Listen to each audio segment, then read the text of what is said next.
Die Verräter, Schock am Lagerfeuer. Dieser Move überrascht sogar Sonja Zietlow. Was für ein Finale!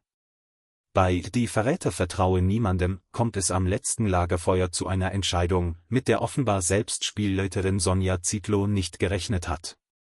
Nach zahlreichen Täuschungen, falschen Verdächtigungen und taktischen Manövern scheint der Sieg der Loyalen eigentlich sicher. Doch dann fällt eine Entscheidung, die das Finale noch einmal emotional auflädt. Nach der Entlarvung von Marieke Amado und Ralf Morgenstern stehen Nina Meise, Ann-Kathrin Bendixen und Peyman Amin als letzte Kandidaten am Feuer. Eigentlich könnten sie den historischen Erfolg der Loyalen gemeinsam feiern. Doch die Stimmung kippt.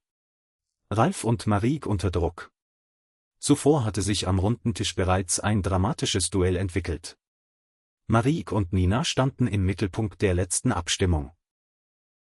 Beide erhielten mehrere Stimmen, sodass schließlich eine Einigung notwendig wurde.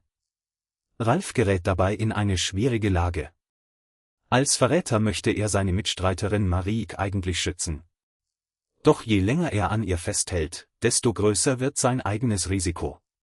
Schließlich entscheidet er sich gegen Marieke.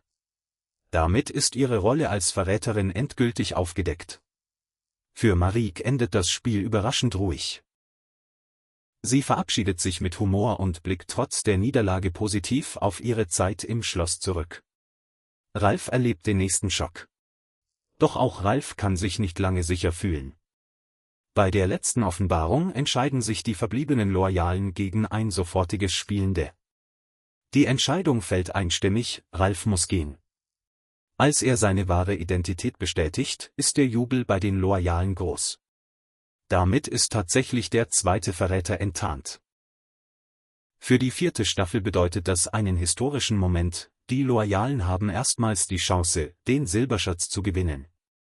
Dann sorgt Nina für die große Überraschung. Doch das Finale ist noch nicht vorbei.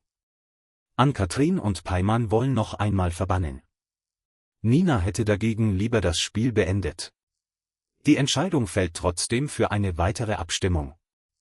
Und dann der Schock, Nina wird verbannt. Erst danach wird klar, dass sie tatsächlich eine Loyale war. Für Nina ist dieser Moment besonders emotional. Sie hatte gemeinsam mit Ann-Kathrin und Peyman den Sieg der Loyalen gefeiert und muss nun erleben, dass ausgerechnet ihre eigenen Mitspieler ihr nicht vollständig vertraut haben. Trotzdem steht am Ende fest, Ann-Kathrin Bendixen und Peyman Amin gewinnen den Silberschatz. Beide erhalten 20.300 €, insgesamt gehen damit 40.600 € an das Siegerteam. Ein Finale, das in Erinnerung bleibt. Das Finale zeigt noch einmal, wie schwierig das Spiel selbst in den letzten Minuten bleibt.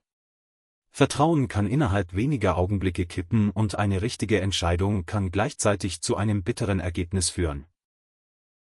Der überraschende letzte Move sorgte sogar bei Sonja Zietlow für Verwunderung. Damit endet eine Staffel voller Täuschungen, Überraschungen und emotionaler Entscheidungen mit einem historischen Sieg der Loyalen. Wie fandet ihr die Entscheidung gegen Nina? War sie nachvollziehbar oder hätte das Spiel nach Ralfs Entlarvung beendet werden sollen? Schreibt eure Meinung respektvoll in die Kommentare und abonniert den Kanal für weitere News, Highlights und spannende Entwicklungen rund um die Verräter. Hinweis: Dieser Beitrag basiert auf den bereitgestellten Informationen.